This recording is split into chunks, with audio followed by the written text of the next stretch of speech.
Olá, boa tarde, sejam bem-vindos a mais uma edição de Mercado e Companhia. Vejam agora os destaques de hoje. Empresas em Mato Grosso se recusam a receber grão que não atenda a padrões de exportação e agricultores questionam a classificação dos produtos. 44,7% da produção do milho segunda safra no Centro-Sul já foi vendida. Comercialização está mais lenta do que no ano passado. Sebastião Barbosa, presidente da Embrapa, é demitido. Ainda não foi definido o nome do novo chefe da empresa de pesquisa agropecuária. E após a audiência que reuniu mais de 300 agricultores na Assembleia Legislativa de Mato Grosso, o deputado vai apresentar um projeto para acabar com o FETAB do milho no estado. Governo federal estuda liberar saque do FGTS. A medida injetaria até 42 bilhões de reais na economia brasileira. Os impactos disso para a cadeia do agronegócio você vai ver a partir de agora, porque o Mercado e Companhia já está no ar. A presença de mais de 300 agricultores na audiência pública que discutiu os impactos da cobrança do FETAB do milho ontem em Mato Grosso estampou o tamanho da insatisfação dos produtores com a cobrança do Fundo Estadual de Transporte e Habitação. A expectativa do setor agora é que o assunto volte a ser tema de debates na Assembleia Legislativa do Estado.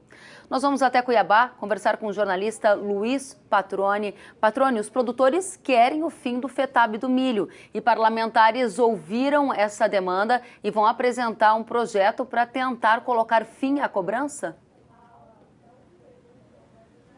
Muito bem, Kellen, boa tarde para você, boa tarde a todos que nos acompanham. Foi muito claro o recado dos produtores ontem, né, Kellen? Mais de 300 produtores que deixaram as fazendas em plena colheita do milho para estar participando desta audiência pública. É um recado mais do que direto de que as coisas estão erradas, né? De que o setor não suporta mais pagar esse tributo, pagar o FETAB sobre o milho, que pode, inclusive, inviabilizar a cultura na avaliação dos agricultores. Agora, um ponto que é preciso ser destacado é que ontem, apesar da presença de mais de 300 produtores, apenas 6 parlamentares, incluindo o deputado que solicitou, né, que convocou essa audiência pública, apenas 6 ao todo dos 24 parlamentares aqui de Mato Grosso estiveram presentes. E nenhum representante do Executivo esteve presente nessa audiência pública, ou seja, faltou quem mais precisava ouvir estar presente lá. O repórter Pedro Silvestre acompanhou os desdobramentos da audiência, conversou com representantes do setor produtivo, produtores e também com o parlamentar que convocou a audiência e a gente vai ver um resumo então do que foi esse dia de ontem aqui em Cuiabá. Olha só. O auditório ficou pequeno para tanta gente. Com faixas e cartazes, mais de 300 agricultores de várias regiões do estado demonstraram a revolta e a insatisfação com a incidência do FETAB sobre o milho. Tributar um setor que é muito sensível à logística, que é o milho no caso, e Mato Grosso é o pior estado de logística do país, nós temos que realmente repensar isso. O governo está indo totalmente ao contrário, precisa de entender melhor esse processo. A ProSoja Brasil está aqui para discutir, para debater, para buscar uma saída. Não de forma tributária. A gente sabe que países como a Argentina, que tem as retenções, eles socatearam a produção, não tem crescido a produtividade, não tem crescido a produção. Então isso é um modelo arcaico que precisamos de combater. Só com o recolhimento do tributo sobre o grão, o governo deve arrecadar cerca de 230 milhões de reais este ano, segundo o IMEA. O dinheiro sai do bolso dos produtores, que deixaram claro: o FETAB milho pode inviabilizar a cultura no estado. O pedido é pela revogação da cobrança. Que a gente entende que é de iniciativa, sim, do parlamento, dos parlamentares, de apresentarem matérias atinentes a questões no que tange a fundos. Então nós estaremos elaborando um projeto de lei para revogar aí o FETAB milho no estado de Mato Grosso. Nós temos que pensar assim: o produtor de milho está satisfeito? Ele vai continuar plantando? Ele vai querer continuar expandindo a área dele? Esse é o questionamento que a gente tem que fazer, e isso afetará praticamente quase toda uma cadeia. E a gente tem que pensar ainda que nós estamos discutindo um PL aqui, que o governador também enviou para cá, que aumenta a carga tributária em diversos setores. E afeta também o produtor rural, porque nós estamos falando de energia rural. Ali também está incluída energia rural, ou seja, nós vamos aumentar o custo da energia rural. Para aumentar o custo da produção, nós temos o FETAB, agora vamos colocar mais custo de energia. Então, será que está sendo inteligente essas medidas? Ou será que isso só vai estar cada vez mais aumentando o preço e inviabilizando o sistema? Muito bem, dá para ver que a polêmica é muito grande, né, Kellen? A expectativa toda agora é com essa possível apresentação, então, de um projeto de lei para revogar, pedindo a revogação do FETAB do milho aqui em Mato Grosso, exclusivamente do FETAB do milho, como deixou claro o deputado Ulisses Moraes. Kellen. Muito importante a gente acompanhar a mobilização dos produtores e ver também a sensibilidade de alguns parlamentares para atender as demandas do setor produtivo, que é um dos mais importantes segmentos econômicos do estado de Mato Grosso. Mato Grosso que está vivendo um momento de debate, especialmente com estes temas, taxas e tributos. Acabamos de falar do fundo, né, o FETAB. Agora a gente vai trocar de assunto, mas vamos continuar com o Luiz Patroni, porque é tema lá em Mato Grosso. Porque a gente está falando em Assembleia Legislativa e houve um avanço sobre aquele projeto de lei complementar que revisa e reduz incentivos fiscais no estado. Eu não estou dizendo que houve, eu quero saber do Patroni se houve algum avanço, em que pé está essa discussão, porque pode ter mais incidência de tributo sobre a cadeia agropecuária do modo como ele está dado, não é? Exatamente, Kellen. O que houve, na verdade, o grande avanço foi na polêmica. A polêmica ficou ainda maior em torno do projeto de lei complementar número 53/2019. Havia a expectativa, como nós dissemos ontem, de que o projeto revisado fosse lido na sessão ordinária de ontem à noite na Assembleia Legislativa, o que não aconteceu. A sessão, aliás, foi até quase meia-noite, porque há outros temas polêmicos também sendo discutidos aqui no estado. Por exemplo, a greve dos profissionais da educação.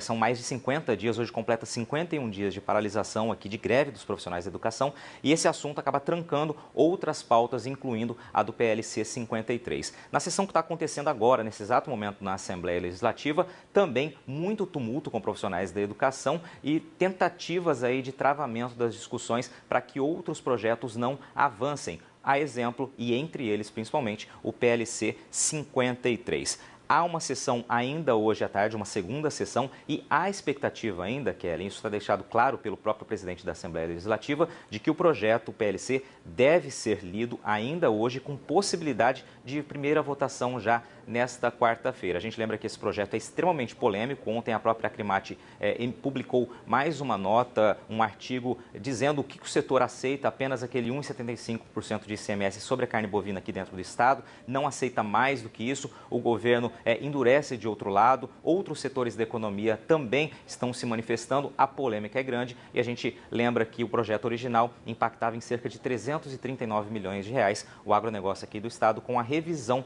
de benefícios, a revogação de alguns benefícios e a imposição novamente de ICMS em produtos que não eram tributados aqui no estado. Em linhas gerais, é isso, a polêmica continua e a gente, claro, está acompanhando, Kellen. Até porque essa primeira votação pode ser hoje, ou seja, os temas estão avançando aí em Mato Grosso. A venda do milho, segundo a safra agora, está mais lenta neste ano se a gente comparar o mesmo período do ano passado. Dados da consultoria Safras e Mercado mostram que 44,7% da produção foi vendida em 2019, quando em 2018, 46,1% da produção do centro-sul do país já havia sido comercializada. Vamos entender o que está acontecendo com o Paulo Molinari, analista de mercado da Safras e Mercado. Paulo, boa tarde. Diga pra gente, os produtores de milho estão esperando um pouco mais para vender porque acreditam que o grão ainda vai ter alta de preço?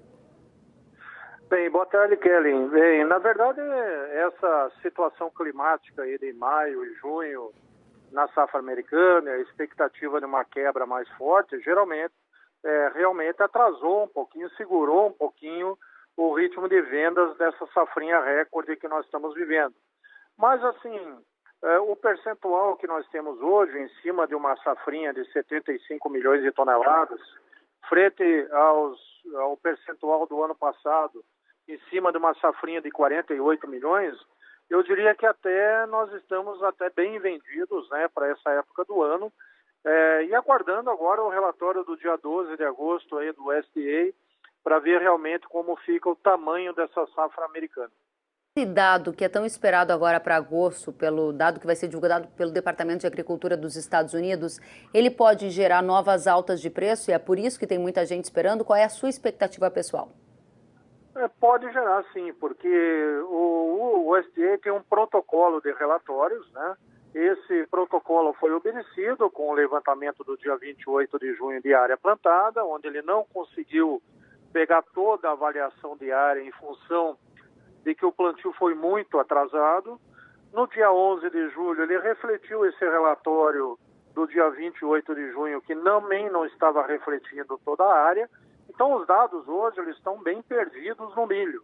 E esse levantamento para o dia 12 de agosto, esse resurvey, deve mostrar uma situação mais fiel do tamanho da área plantada americana de milho, que deve ser bem inferior à divulgada no dia 28 de junho. Uma área menor no milho e talvez uma área maior na soja. Essa a preocupação que nós devemos ter aí para o relatório de junho, e por isso o mercado vai aguardar até lá para ver realmente como é que vem o tamanho de área plantada. Diga para a gente, além dos dados de área plantada, que na sua expectativa podem apresentar um viés altista para o milho, especialmente se confirmada essa redução na área lá dos Estados Unidos para o milho, tem um outro fator que é observado com atenção aqui no Brasil, diante de uma safra recorde, que é o volume de exportação do grão. Há uma expectativa que seja recorde para esse ano de 2019 e indícios de que só nesses primeiros dias de julho nós já exportamos aqui no Brasil mais do que em todo o mês de junho. É isso que você tem observado, Paulo? Sim, é isso. Realmente o embarque de mês de junho já foi um embarque recorde para o período. Julho tem aí 7 milhões de toneladas na fila para embarcar durante o mês. Talvez não consiga embarcar todo esse volume. Agosto nós já temos 2 milhões e meio. Então, o primeiro trimestre da safrinha, ela está com um embarque bastante bom e muito forte. Porém, um início bom não quer dizer um final excepcional.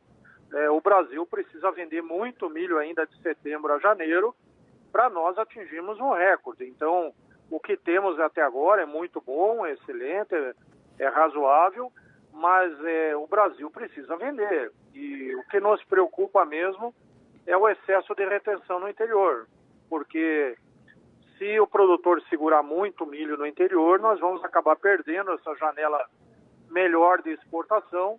E lá na frente, se todo esse milho nos armazéns pode se voltar para o mercado interno.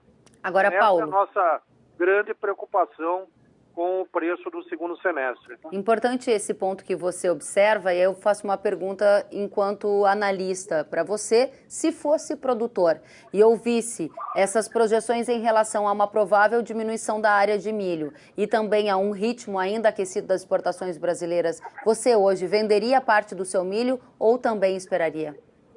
Nós temos que ir comercializando cadenciamento esse milho até o mês de janeiro, né? 12 de agosto é uma data importante. Se nós tivermos um bom número de área em agosto, esse milho não sobe mais.